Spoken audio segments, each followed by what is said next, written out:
Praise the lord. ಪ್ರಿಯರೇ, ಸಂತ ಪೌಲರ ಜೀವಿತವನ್ನು ನಾವು ನೋಡುವಾಗ ನಾವೊಂದು ಘಟನೆಯನ್ನು ನೋಡ್ತೇವೆ. ಪ್ರೇಷಿತರ ಕಾರ್ಯಕಲಾಪ ಅಧ್ಯಾಯ 22 ವಚನ 17-18 ನಾವು ನೋಡುವಾಗ ಸಂತ ಪೌಲರು ಹೇಳ್ತಾರೆ, ಒಂದು ದಿನ ನಾನು ಜೆರುಸಲೇಮಿಗೆ ಬಂದು ಮಹಾದೇವಾಲಯದಲ್ಲಿ ಕುಳಿತು ಪ್ರಾರ್ಥನೆ ಮಾಡ್ತಾ ಇದ್ದೆ. ಪ್ರಾರ್ಥನೆಯಲ್ಲಿ ಧ್ಯಾನ ಪರವಶರಾದರು ಸಂತ ಪೌಲರು. ಅವ್ರು ಹೇಳ್ತಾರೆ, ನಾನು ಜೆರುಸಲೇಮಿಗೆ ಬಂದು ಮಹಾದೇವಾಲಯಕ್ಕೆ ಹೋಗಿ ಪ್ರಾರ್ಥನೆಯಲ್ಲಿ ನಿರತನಾಗಿ ಧ್ಯಾನ ಪರವಶನಾದೆ.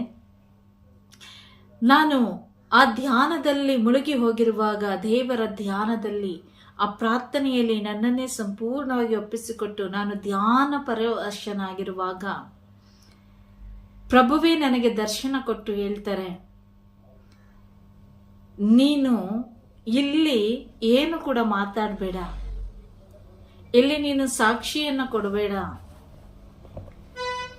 ಇಲ್ಲಿನ ಜನ, ಈ ಜೆರುಸಲೇಮಿನ ಜನ ನಿನ್ನ ಮಾತನ್ನ, ನಿನ್ನ ಸಾಕ್ಷಿಯನ್ನ ಸ್ವೀಕರಿಸುವುದಿಲ್ಲ ಅಂತೇಳಿ ಯೇಸು ಸ್ವಾಮಿ ಸಂತ ಪೌಲರಿಗೆ ದರ್ಶನ ಕೊಟ್ಟು ಹೇಳ್ತಾರೆ. ಸಂತ ಪೌಲರು ಜೆರುಸಲೇಮಿಗೆ ಬಂದಂತ ಉದ್ದೇಶ ಏನಾಗಿತ್ತು ಅಂತೇಳಿ ಅಲ್ಲಿ ನಮಗೆ ವಾಕ್ಯದಲ್ಲಿ ಗೊತ್ತಾಗುತ್ತೆ. ಇಲ್ಲಿಯವರೆಗೂ ಅನ್ಯ ಧರ್ಮೀಯರ ಆ ಒಂದು ಸೇವೆಗೆ ಆಯ್ಕೆ ಆಗಲ್ಪಟ್ಟಂತ ಸಂತ ಪೌಲರು, ಅವ್ರಿಗೊಂದು ಆಸೆ, ಜೆರುಸಲೇಮಿನಲ್ಲಿ ನಾನು ಒಂದು ಸಾಕ್ಷಿಯನ್ನ ಹೇಳ್ಬೇಕು. ನಾನು ಹೇಗೆ ಮಾರ್ಪಟ್ಟೆ, ನಿಮ್ಮನ್ನ ಹಿಂಸೆ ಪಡಿಸ್ತಾ ಇದ್ದಂತ ಹೇಗೆ ನಾನು ಮಾರ್ಪಟ್ಟೆ, ಯಾರ ಮುಖಾಂತರ ನಾನು ಮಾರ್ಪಟ್ಟೆ, ನನ್ನ ಜೀವಿತದಲ್ಲಿ ಆದಂತ ಆ ಘಟನೆ ಏನು, ಇವತ್ತು ನಾನು ಯಾರನ್ನ ದೂಷಣೆ ಮಾಡ್ತಾ ಇದ್ನೋ ಅದೇ ವ್ಯಕ್ತಿಯನ್ನ ಕುರಿತು ಇವತ್ತು ನಾನು ಸಾಕ್ಷಿ ಪಡಿಸ್ತಾ ಇದ್ದೀನಿ. ಇದು ಹೇಗೆ ಸಾಧ್ಯ ಆಯಿತು? ಇದೆಲ್ಲವನ್ನ ಕೂಡ ಆ ಜೆರುಸಲೇಮಿನ ಜನರ ಮಧ್ಯದಲ್ಲಿ ಹಂಚ್ಕೋಬೇಕು ಅನ್ನೋದು ಸಂತ ಪೌಲರ ಆಸೆ, ಬಯಕೆ. ಆ ಒಂದು ಬಯಕೆಯಲ್ಲಿ ಅವರು ಏನ್ ಮಾಡ್ತಾರೆ, ಜೆರುಸಲೇಮಿಗೆ ಬರ್ತಾರೆ. ಜೆರುಸಲೇಮಿಗೆ ಬಂದು ಅದಕ್ಕೆ ತಯಾರಿ ಮಾಡಿಕೊಳ್ಳುವುದಕ್ಕಾಗಿ ಹೋಗಿ ಮಹಾದೇವಾಲಯದಲ್ಲಿ ಕುಳಿತು ದೇವರ ಮುಂದೆ ತಾನು ಮಾಡಬೇಕಾದಂತ ಕಾರ್ಯವನ್ನ ಇಟ್ಟು ಪ್ರಾರ್ಥನೆ ಮಾಡಿ ಆ ಬಲವನ್ನ, ಶಕ್ತಿಯನ್ನ ಪಡೆದುಕೊಳ್ಳಿಕ್ಕಾಗಿ, ಅವರು ಪರಿಶುದ್ಧಾತ್ಮರ ಆ ಒಂದು ಜ್ಞಾನ ವಿವೇಕದಲ್ಲಿ ತುಂಬಿಕೊಳ್ಳುವುದಕ್ಕಾಗಿ, ಶಕ್ತಿಯಲ್ಲಿ ತುಂಬಿಕೊಳ್ಳುವುದಕ್ಕಾಗಿ ಅವರು ಧ್ಯಾನ ಪರವಶರಾಗ್ತಾರೆ. ಸಂಪೂರ್ಣವಾಗಿ ತನ್ನನ್ನು ಒಪ್ಪಿಸಿಕೊಟ್ಟು ಪ್ರಾರ್ಥನೆ ಮಾಡುವಂತ ಸಮಯದಲ್ಲಿ ಅವರ ಆಸೆಗೆ ನಿರಾಶೆಯಾಯಿತು. ಸ್ವತಃ ದೇವರೇ ಯಾರನ್ನ ಸಾಕ್ಷಿ ಪಡಿಸಬೇಕು ಅಂತೇಳಿ ಸಂತ ಪೌಲರು ಬಂದಿದ್ದಾರೋ ಅದೇ ಯೇಸು ಸ್ವಾಮಿ, ಅದೇ ದೇವರು, ಅದೇ ಪ್ರಭು ಅವರಿಗೆ ದರ್ಶನ ಕೊಟ್ಟು ಹೇಳ್ತಾರೆ, ನೀನು ಜೆರುಸಲೇಮಿನಲ್ಲಿ ಇರಬೇಡ, ಹೊರಟು ಹೋಗು. ನೀನು ಕೊಡುವಂತ ಈ ಸಂದೇಶ ಅಥವಾ ನೀನು ಕೊಡುವಂತ ಸಾಕ್ಷಿ ಅಥವಾ ನೀನು ಬೋಧಿಸುವಂತ ಈ ವಾಕ್ಯವನ್ನ ಇಲ್ಲಿನ ಜನರು, ಈ ಒಂದು ಜೆರುಸಲೇಮಿನ ಜನ ಕೇಳೋದಿಲ್ಲ. ನಿನ್ನನ್ನು ಅವಮಾನ ಪಡಿಸ್ತಾರೆ, ತಿರಸ್ಕಾರ ಮಾಡಬಹುದು, ನಿನ್ನನ್ನು ಹೊಡಿಲೂಬಹುದು.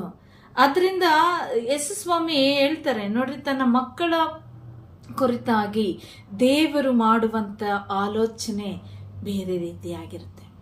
ಮನುಷ್ಯನ ಆಲೋಚನೆಗೂ ದೇವರ ಆಲೋಚನೆಗೂ ತುಂಬಾ ವ್ಯತ್ಯಾಸ ಇದೆ. ಮನುಷ್ಯರು ನಮ್ಮನ್ನ ಯಾವಾಗಲೂ ದ್ವೇಷನೆ ಮಾಡ್ತಾ ಇರ್ತಾರೆ. ಒಂದು ಸಾರಿ ಅವರಿಗೆ ನಾವು ಕೆಟ್ಟವರಾಗಿ ಕಂಡ್ಬಿಟ್ರೆ, ನಮ್ಮ ಒಳ್ಳೆ ಕೆಲಸಗಳು ಅವರಿಗೆ ಇಷ್ಟ ಆಗ್ಲಿಲ್ಲ ಅಂತ ಹೇಳಿದ್ರೆ, ಅವರು ಯಾವುದಾದ್ರೂ ಒಂದು ರೀತಿಯಲ್ಲಿ ನಮ್ಮ ಮೇಲೆ ತಪ್ಪನ್ನು ಹೊರಿಸ್ಲಿಕ್ಕಾಗಿಯೇ ಅವರು ಸಮಯಗಳನ್ನ ಕಾಯ್ತಾ ಇರ್ತಾರೆ, ಸಂದರ್ಭಗಳನ್ನ ಕಾಯ್ತಾ ಇರ್ತಾರೆ. ಆದ್ರೆ ದೇವರು ಆಗಲ್ಲ.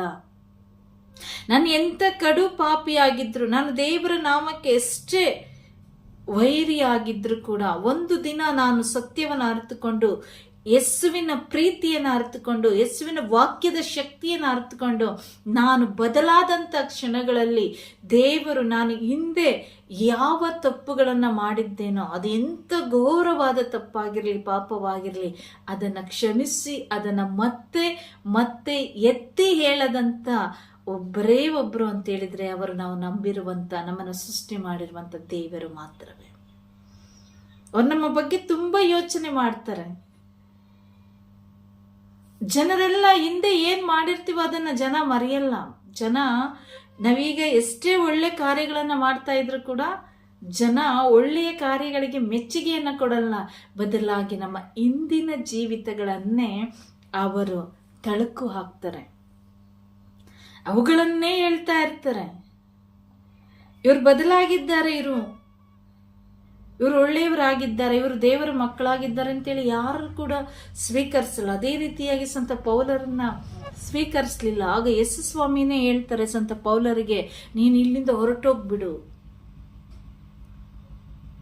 ನೀನ್ ಇಲ್ಲೇನು ಮಾತಾಡ್ಬೇಡ, ಇಲ್ಲಿ ನೀನ್ ಏನ್ ಹೇಳಿದ್ರು ಯಾರು ಸ್ವೀಕರಿಸಲ್ಲ, ಅದರಿಂದ ಬೇಡ, ನೀನು ಹೋಗ್ಬಿಡು ಅಂತೇಳಿ. ಆಗ ಸಂತ ಪೌಲರಿಗೆ ತುಂಬಾ ದುಃಖ ಆಗತ್ತೆ. ಅವರ ಹಳೆಯ ಎಲ್ಲ ಯೋಚನೆಗಳನ್ನ, ಹಿಂದೆ ಮಾಡಿದಂಥ ಯೇಸುವಿನ ನಾಮಕ್ಕೆ ವಿರುದ್ಧವಾಗಿ ನಡೆದುಕೊಂಡಂಥ ಎಲ್ಲ ಕಾರ್ಯಗಳನ್ನು ನೆನಪಿಗೆ ತಂದುಕೊಂಡು ಆ ಜನ ಯಾಕೆ ಸ್ವೀಕರಿಸಲ್ಲ ಅದ್ರ ಬಗ್ಗೆ ದೇವರನ್ನ ಪ್ರಶ್ನೆ ಮಾಡಲಿಲ್ಲ. ಬದಲಾಗಿ ಅವರೆಲ್ಲವನ್ನ ಮೇಲುಕು ಹಾಕಿ ಸ್ವಾಮಿ ಹೇಳ್ತಾರೆ. ಅದಕ್ಕೆ ಪ್ರತ್ಯುತ್ತರವಾಗಿ ಸಂತ ಪೌಲರು ಹೇಳ್ತಾರೆ, ಪ್ರಭುವೇ, ನಿಮ್ಮಲ್ಲಿ ವಿಶ್ವಾಸ ಇಟ್ಟವರನ್ನ ನಾನು ಸುಮ್ಮನೆ ತೊಂದರೆ ಕೊಟ್ಟಿದ್ದೀನ? ನಿಮ್ಮ ನಾಮವನ್ನು ಎತ್ತಿ ಹೇಳುವವರನ್ನ ನಾನು ಬಹಿರಂಗವಾಗಿ ಹಿಂಸೆ ಪಡಿಸಿದ್ದೀನಿ, ಸೆರೆಮನೆಯಲ್ಲಿ ಹಾಕಿದ್ದೀನಿ, ಅವರಿಗೆ ಎಷ್ಟೋ ವಿಧವಾಗಿ ನಾನಾ ತರದಲ್ಲಿ ಅವರನ್ನ ಹಿಂಸೆ ಪಡಿಸಿದ್ದೀನಿ. ಇವತ್ತವರು ಅಷ್ಟೊಂದು ಸುಲಭವಾಗಿ ನನ್ನನ್ನು ಒಪ್ಕೊಳ್ತಾರ? ಅದೇ ನಿಮ್ಮ ದಾಸನಾಗಿರುವಂತ, ನಿಮಗೆ ಸಾಕ್ಷಿಯಾಗಿದ್ದಂತ ಸ್ಟೇಫಾನನ್ನ ಕೊಲ್ಲುವಾಗ, ಅವನನ್ನ ಹತ್ಯೆ ಮಾಡುವಾಗ, ಕಲ್ಲೆಸೆದು ಕೊಲ್ಲುವಾಗ, ಅದಕ್ಕೂ ಕೂಡ, ಆ ಕೊಲೆಗೂ ಕೂಡ ನಾನು ಸಮ್ಮತಿಯನ್ನ ಕೊಟ್ಟಿದ್ದೆ. ಸ್ಟೇಫನನ್ನ ಕೊಲೆ ಮಾಡುವಂತ ಆ ಒಂದು ವ್ಯಕ್ತಿಗಳ ಬಟ್ಟೆ ಬರೆಗಳಿಗೆ ನಾನ್ ಕಾವಲುಗಾರರಾಗಿ ಅವರನ್ನ ಕೊಲೆ ಮಾಡ್ಲಿಕ್ಕಾಗಿ ಕಳಿಸಿದ್ದೆ. ಇವತ್ತು ಜನ ಇದನ್ನೆಲ್ಲ ಮರೆಯಲ್ಲ, ಗೊತ್ತು ನನಗೆ. ಆದ್ರೂ ನನ್ನಲ್ಲಿ ಒಂದು ಆಸೆ, ಈ ಹಿಂಸೆ ಪಡಿಸಿದಂತ ಜನರ ಮಧ್ಯದಲ್ಲೇ ನಾನು ಯೇಸುವೆ ನಿಮಗೆ ಸಾಕ್ಷಿ ಕೊಡಬೇಕು ಅಂತೇಳಿ. ಆದ್ರೆ ದೇವರೇ ಹೇಳ್ತಾ ಇದ್ದಾರೆ, ಯೇಸು ಸ್ವಾಮಿನೇ ಹೇಳ್ತಾ ಇದ್ದಾರೆ, ಈಗ ಬೇಡ ಅಂತೇಳಿ. ಅದಕ್ಕೆ ಯೇಸು ಸ್ವಾಮಿ ಹೇಳ್ತಾರೆ, ಅವನ ನೋವು, ಅವನ ಯಾತನೆ, ಅವನು ಪಡುತ್ತಿರುವಂತ ಪಶ್ಚಾತ್ತಾಪ, ನಾನು ಈ ರೀತಿಯಾಗಿ ನಿಮ್ಮ ನಾಮಕ್ಕೆ ವಿರುದ್ಧವಾಗಿ ನಿಮ್ಮ ಮಕ್ಕಳನ್ನೆಲ್ಲ ಇಷ್ಟೊಂದು ಹಿಂಸೆ ಪಡಿಸ್ಬಿಟ್ಟಿದ್ದೀನಿ ಅಂತ ಹೇಳುವಾಗ ಅದಕ್ಕೆ ಯೇಸು ಸ್ವಾಮಿ ಹೇಳ್ತಾರೆ, ಸರಿ, ಅದಕ್ಕೆ ಬೇಡ, ನೀನು ಹೋಗು, ಅನ್ಯ ಧರ್ಮೀಯರ ಬಳಿಗೆ ಹೋಗು, ಅವರ ಬಳಿಗೆ ನಿನ್ನನ್ನು ಕಳಿಸ್ತಾ ಇದ್ದೀನಿ, ಹೋಗು. ಅವರು ನಿನ್ನ ಮಾತನ್ನ ಕೇಳ್ತಾರೆ. ಯಾಕೆಂದ್ರೆ ಅವರಿಗೆ ನಿನ್ನ ಅರಿವಿಲ್ಲದ ಕಾರಣ, ನೀನು ಯಾರು ಎಂಬುದಾಗಿ ಗೊತ್ತಿಲ್ಲದ ಕಾರಣ, ನೀನು ಅವರ ಮುಂದೆ ನಿನ್ನ ಸಾಕ್ಷಿಯನ್ನು ಬಹಿರಂಗಪಡಿಸುವಾಗ ಅವರು ಸ್ವೀಕರಿಸ್ತಾರೆ. ಈ ಜೆರುಸಲೇಮಿನ ಜನರಾದ್ರೆ ಎಲ್ಲವನ್ನ ಕಣ್ಣಾರೆ ಕಂಡಿದ್ದಾರೆ. ಆದ್ದರಿಂದ ನೀನು ಮಾಡಿರುವಂತ ಕಾರ್ಯಗಳು ಅವರಿಗೆ ಗೊತ್ತಿದೆ, ಅವರ ಕಣ್ಮುಂದೆ ಹಾಗೇ ಇದೆ. ಆದ್ದರಿಂದ ಬೇಡ, ಇಲ್ಲಿ ನೀನು ಪರರ ಬಳಿಗೆ ಹೋಗು ಎಂಬುದಾಗಿ ದೇವರು ಸಂತ ಪೌಲರಿಗೆ ಹೇಳ್ತಾರೆ. ಪ್ರಿಯರೇ, ಈ ವಾಕ್ಯಗಳನ್ನೆಲ್ಲ ನಾವು ಧ್ಯಾನ ಮಾಡುವಾಗ ನಾವು ಯೇಸು ಸ್ವಾಮಿಗೆ ವಿರುದ್ಧವಾಗಿ ಇದ್ದೆವು ನಿಜ, ಆದರೆ ಯೇಸು ಸ್ವಾಮಿಯನ್ನ ನಂಬಿದಂತೆ ಮಕ್ಕಳಿಗೆ ನಾವು ತಿರಸ್ಕಾರ ಮಾಡಲಿಲ್ಲ. ಯಾಕೆ ಅಂತ ಹೇಳಿದ್ರೆ ನಾವು ಕೂಡ ಕ್ರೈಸ್ತರಾಗಿದ್ವಿ, ಅಕ್ರೈಸ್ತರಂತೆ ಜೀವಿಸ್ತಾ ಇದ್ವಿ. ಸತ್ಯದ ಅರಿವಿಲ್ಲ, ಸತ್ಯದ ದರ್ಶನ ಇಲ್ಲ.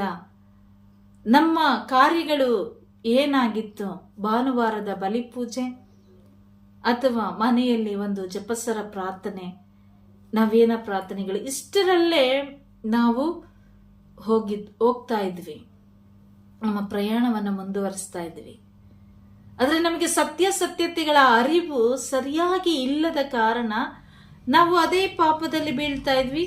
ಮತ್ತೆ ಹೋಗಿ ಒಂದು ಪಾಪ ನಿವೇದನೆಯನ್ನು ಮಾಡ್ತಾ ಇದ್ವಿ, ಮತ್ತೆ ಎದ್ದೇಳ್ತಾ ಇದ್ವಿ, ಮತ್ತೆ ಬೀಳ್ತಾ ಇದ್ವಿ. ಸತ್ಯ ನಮಗೆ ಗೊತ್ತಿರಲಿಲ್ಲ. ಸತ್ಯದ ಅರಿವು ನಮಗೆ ಆಗಿರಲಿಲ್ಲ. ಕಾರಣ ದೈವ ವಾಕ್ಯದ ಬಿತ್ತನೆಗಳು ಆಗ ಇರಲಿಲ್ಲ. ಚರ್ಚಿಗೆ ಹೋಗ್ತಾ ಇದ್ವಿ, ಒಂದು ಶುಭ ಸಂದೇಶದ ಒಂದು ವಾಕ್ಯ ವಚನಗಳನ್ನ ನಾವು ಕೇಳ್ತಾ ಇದ್ವಿ, ಸರಿಯಾದ ಅರ್ಥ ಇಲ್ಲ, ಅಲ್ಲಿ ಏನ್ ಹೇಳ್ತಾ ಇದ್ದಾರೆ ಗುರುಗಳು ಅದನ್ನ ಕೇಳ್ತಾ ಇದ್ವಿ, ಸರಿಯಾಗಿ ಅದನ್ನ ತಲೆಗೆ ಹಾಕೋತಾ ಇರಲಿಲ್ಲ. ಸತ್ಯತೆಗಳ ಅರಿವು ನಮಗೆ ಆಗಿಲ್ಲದ ಕಾರಣ ನಾವು ಕೂಡ ಅನ್ಯ ಧರ್ಮೀಯರಂತೆ ಜೀವಿಸ್ತಾ ಇದ್ವಿ. ಇವತ್ತು ನೋಡ್ರಿ, ಇಂಥ ಒಂದು ವ್ಯಕ್ತಿಗಳಿಗೆ ಬೋಧನೆ ಮಾಡಿಬಿಡ್ಬೋದು. ಯಾರಿಗೆ? ಬಲಿ ಪೂಜೆ ಮತ್ತೆ ಪ್ರಾರ್ಥನೆ, ಬರೀ ಇದರಲ್ಲೇ ಇದ್ಕೊಂಡು ಸತ್ಯವನ್ನ ಅರಿದೇ ಇರುವಂತ, ದೇವರ ವಾಕ್ಯದ ಶಕ್ತಿ ಗೊತ್ತಿಲ್ಲದೆ ಇರುವಂತ ವ್ಯಕ್ತಿಗಳಿಗೆ ನಾವು ಬೋಧನೆ ಮಾಡ್ಬೋದು.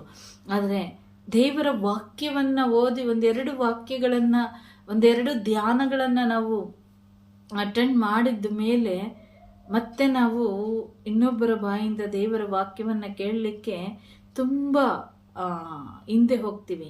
ಕಾರಣ ಏನು ಅಂತ ಹೇಳಿದ್ರೆ, ನಾನು ಅಲ್ಲೋಗಿದ್ದೀನಿ, ಎಲ್ಲ ಕೇಳಿದ್ದೀನಿ, ಇದೆಲ್ಲ ನನಗೆ ಗೊತ್ತು ಅನ್ನುವಂತ ಕೆಲವರು ಕೂಡ ಇದ್ದಾರೆ.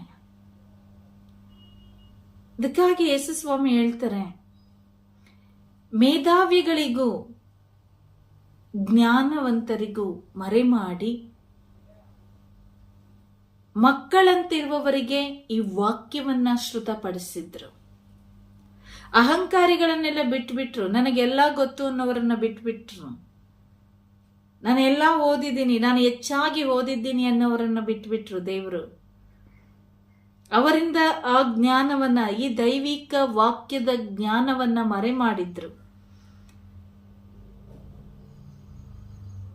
ಈ ಒಂದು ಜ್ಞಾನ ಇದ್ರೂ ಕೂಡ ಜ್ಞಾನದ ಅರಿವಿಲ್ಲದಂತೆ ಜೀವಿಸ್ತಾ ಇದ್ದವರು. ಅವರಿಗೆ ಏನು ಅಂತ ಹೇಳಿದ್ರೆ, ನಾನಾಯ್ತು, ನನ್ನ ಕೆಲಸ ಆಯ್ತು, ನನ್ನ ಕುಟುಂಬ ಆಯ್ತು ಅನ್ನುವಷ್ಟು ಮಟ್ಟಿಗೆ ಇದ್ದಂತ ಜನರನ್ನ ಯೇಸು ಸ್ವಾಮಿ ಆರಿಸಿಕೊಂಡ್ರು. ಇಲ್ಲಿ ನಾವು ಸಂತ ಪೌಲರ ನೋಡುವಾಗ, ಸಂತ ಪೌಲರು ಜ್ಞಾನಿ, ಮೇಧಾವಿ, ಅವರು ತುಂಬಾ ಓದಿದ್ರು. ಆದ್ರೆ ಹಳೆ ಪ್ರೇಷಿತರನ್ನ, ಯೇಸು ಸ್ವಾಮಿ ಆರಿಸಿಕೊಂಡಂತ ಪ್ರೇಷಿತರನ್ನ ನೋಡುವಾಗ ಅವರಲ್ಲಿ ಅಂತ ಒಂದು ದೊಡ್ಡ ವ್ಯಾಸಂಗಗಳಿರ್ಲಿಲ್ಲ, ಓದು ಇರಲಿಲ್ಲ, ವಿದ್ಯಾಭ್ಯಾಸ ಇರಲಿಲ್ಲ. ಮೀನುಗಳನ್ನ ಹಿಡಿದು ವ್ಯಾಪಾರ ಮಾಡ್ತಿದ್ದವರು. ಅದರಲ್ಲಿ ಓದಿದವರು ಅಂತ ಹೇಳಿದ್ರೆ ಈ ಸುಂಕ ವಸೂಲಿ ಮಾಡ್ತಿದ್ದವರು, ಟ್ಯಾಕ್ಸ್ ಕಲೆಕ್ಟರ್ಗಳು ಸ್ವಲ್ಪ ಓದಿದ್ರು. ಅದನ್ನ ಬಿಟ್ರೆ ಪೇತ್ರ, ನೀನು ಬಂಡೆ ಎಂಬುದಾಗಿ ಹೇಳಿದಂತ ಪೇತ್ರ, ಅವರಿಗೆ ಅಷ್ಟೊಂದು ಏನು ವಿದ್ಯಾಭ್ಯಾಸ ಜ್ಞಾನ ಏನಿರಲಿಲ್ಲ. ಅಂತ ಒಂದು ವ್ಯಕ್ತಿಯನ್ನ ದೇವರು ಧರ್ಮಸಭೆಯನ್ನ ಕಟ್ಟಲಿಕ್ಕಾಗಿ, ನಿನ್ನ ಮೇಲೆ ಪೇತ್ರ ನೀನು ಬಂಡೆ, ನಿನ್ನ ಮೇಲೆ ನನ್ನ ಧರ್ಮಸಭೆಯನ್ನ ಕಟ್ತೀನಿ ಅಂತೇಳಿ ಒಬ್ಬ ಆ ಒಂದು ಬಲಹೀನವಾದಂತ ವ್ಯಕ್ತಿಯನ್ನ ಆರಿಸಿಕೊಂಡ್ರು. ಇವತ್ತು ಏನೇನೋ ನಡೀತಾ ಇದೆ ಪ್ರಪಂಚದಲ್ಲಿ, ನಾವು ನೋಡ್ತಾ ಇದ್ದೀವಿ. ಪ್ರಪಂಚದ ಎಲ್ಲಾ ಭಾಗಗಳನ್ನ ನಾವು ಸುತ್ತಲಿಕ್ಕೆ ಆಗ್ಲಿಲ್ಲ ಅಂದ್ರೂ ಕೂತಲ್ಲೇ ಕೂತು ನಾವು ಪ್ರಪಂಚದ ಬಗ್ಗೆ ನಾವು ತಿಳಿದುಕೊಳ್ಳುವಂತ ಜ್ಞಾನ ಇವತ್ತು ನಮಗೆ ಇದೆ. ಎಲ್ಲಿ ಏನ್ ನಡೆದ್ರು ಕೂಡ ಹೇಳ್ತೀವಿ, ಆದರೆ ದೈವ ವಾಕ್ಯದ ಜ್ಞಾನ ನಮ್ಮಲ್ಲಿ ಇಲ್ಲ. ಅವತ್ತು ಸಂತ ಪೌಲರು ತುಂಬಾ ಓದಿದ್ರು, ಜ್ಞಾನವಂತರಾಗಿದ್ರು, ಪಂಡಿತರಾಗಿದ್ರು, ಎಲ್ಲ ಇತ್ತು ಅವರಲ್ಲಿ. ಐಶ್ವರ್ಯಕ್ಕೂ ಕೊರತೆ ಇರಲಿಲ್ಲ, ವಿದ್ಯಾಭ್ಯಾಸಕ್ಕೂ ಕೊರತೆ ಇರಲಿಲ್ಲ ಅವರಿಗೆ. ಆದರೆ ಲೋಕದ ಜ್ಞಾನದಲ್ಲಿ ತುಂಬಾ ಬೆಳೆದಿದ್ರು, ದೈವಿಕ ಜ್ಞಾನದಲ್ಲಿ ಅವರು ಹಿಂದೆ ಇದ್ರು. ಅದರಿಂದ ಅವರಿಗೆ ಯೇಸು ಸ್ವಾಮಿಯನ್ನ ದೇವರು ಎಂಬುದಾಗಿ ಸ್ವೀಕರಿಸಲಿಕ್ಕೆ ಅಷ್ಟು ಸುಲಭವಾಗಿ ಆಗ್ಲಿಲ್ಲ. ಅದೊಂದು ಸಮಯ ಬೇಕಾಗಿತ್ತು, ಒಂದು ಸಮಯವನ್ನ ದೇವರು ನಿಗದಿಪಡಿಸಿದ್ರು ಸಂತ ಪೌಲರಿಗೆ. ಆ ಸಮಯ ಸಂದರ್ಭ ಬರುವವರೆಗೂ ಪೌಲರು ಏನು ಮಾಡ್ಬೇಕು ಅದನ್ನ ಮಾಡ್ಬೇಕಾಗಿತ್ತು, ಅದನ್ನೇ ಮಾಡ್ತಾ ಬಂದ್ರವರು. ಒಂದು ದಿನ ದಮಸ್ಕಸ್ ಹಾದಿಯಲ್ಲಿ ಅವರನ್ನ ದೇವರು ಹಿಡಿದ್ರು. ಒಂದು ದೊಡ್ಡ ಬಲೆ, ಬೆಳಕು ಎಂಬುವಂತ ಬಲೆಯನ್ನ ಬೀಸಿ ದೇವರು ಆ ಮೀನನ್ನ ಹಿಡಿದುಕೊಂಡ್ರು. ಆ ಬೆಳಕು ಅವರ ಜೀವಿತದಲ್ಲಿ ಇದ್ದಂತ, ಅವರ ಜ್ಞಾನಕ್ಕೆ ಮಂಕು ಬಡಿದಿದ್ದಂಥ ಕತ್ತಲೆಯನ್ನ ದೂರ ಮಾಡಿದ್ರು. ಯಾವಾಗ ಕತ್ತಲೆ, ಅವಿವೇಕ ಎಂಬ ಕತ್ತಲೆ, ಅಜ್ಞಾನವೆಂಬ ಕತ್ತಲೆ ಅವರಿಂದ ನೀಗಲ್ಪಡ್ತು, ಸ್ವರ್ಗೀಯ ಬೆಳಕಿನ ಜ್ಞಾನದಲ್ಲಿ ಅವರು ತುಂಬಲ್ಪಟ್ರು, ಯೇಸುವನ್ನ ಅರಿತುಕೊಂಡ್ರು.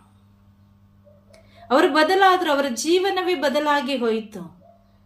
ಯೇಸುವಿನ ಒಂದೇ ಒಂದು ನುಡಿ, ಸೌಲನೇ ಸೌಲನೇ ನನ್ನನ್ನು ಯಾಕೆ ಹಿಂಸೆ ಪಡಿಸ್ತಾ ಇದೀಯಾ? ಪ್ರಭು ನೀವ್ಯಾರು? ನೀನು ಹಿಂಸೆ ಪಡಿಸುತ್ತಿರುವಂತ ಯೇಸುವೆ ನಾನು.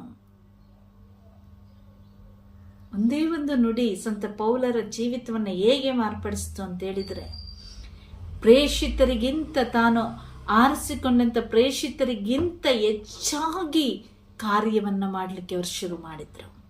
ಬದುಕಿದ್ರು ಯೇಸುವಿಗಾಗಿ, ಸತ್ರು ಯೇಸುವಿಗಾಗಿ ಎಂಬ ತೀರ್ಮಾನವನ್ನು ಅವರು ತೆಗೆದುಕೊಂಡ್ರು.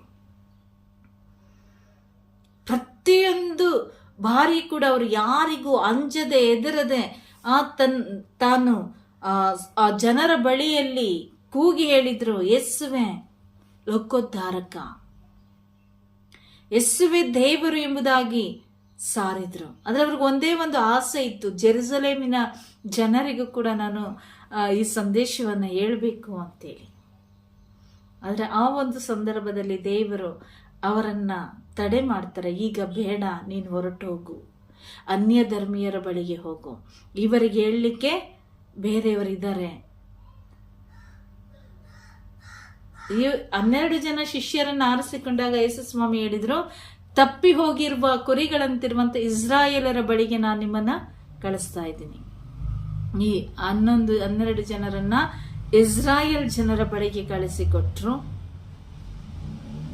ಸಂತ ಪೌಲರನ್ನ ಅನ್ಯ ಧರ್ಮೀಯರ ಬಳಿಗೆ ಕಳಿಸಿಕೊಟ್ರು. ದೇವರ ಅರಿವೇ ಇಲ್ಲದೆ ಅಜ್ಞಾನದಲ್ಲಿ ತಮ್ಮದೇ ಆದಂಥ ಜೀವಿತದಲ್ಲಿ ಸೋತು ಹೋಗಿ ನಿರಾಶೆಗೆ ಒಳಗಾಗಿ ಒಂದು ಅವಸ್ಥೆಗಳಲ್ಲಿ ಇರುವಂತ ಜನರ ಬಳಿಗೆ ಸಂತ ಪೌಲರನ್ನ ದೇವರು ಕಳಿಸಿಕೊಟ್ರು.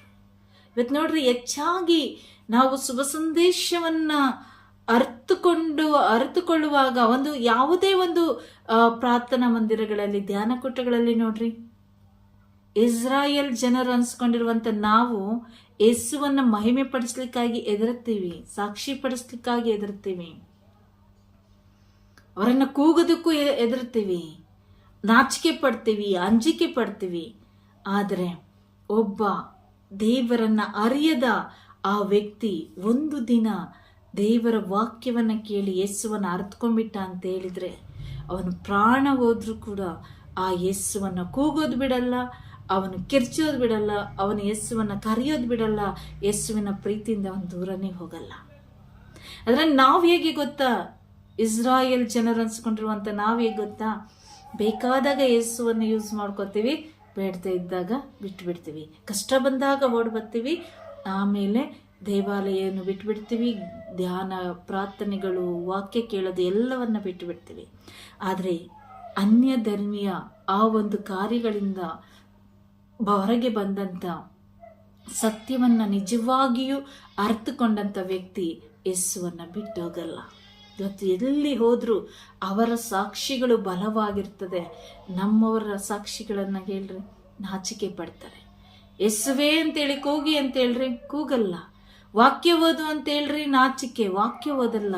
ಅದೇ ಬೇರೆ ಒಂದು ವ್ಯಕ್ತಿಗಳನ್ನ ತಗೊಂಡು ನಿಲ್ಲಿಸಿದಾಗ ಅವ್ರು ಹೇಳ್ತಾರೆ, ನಾನು ಓದ್ತೀನಿ, ನಾನು ಪ್ರಾರ್ಥನೆ ಮಾಡ್ತೀನಿ, ನನಗೆ ಆಸೆ ಇದೆ, ನಾನು ಬೋಧನೆ ಮಾಡ್ತೀನಿ, 4 ಜನರ ಮುಂದೆ ನಿಂತು ನಾನು ಹೇಳ್ತೀನಿ ಯೇಸು ದೇವರು ಎಂಬುದಾಗಿ.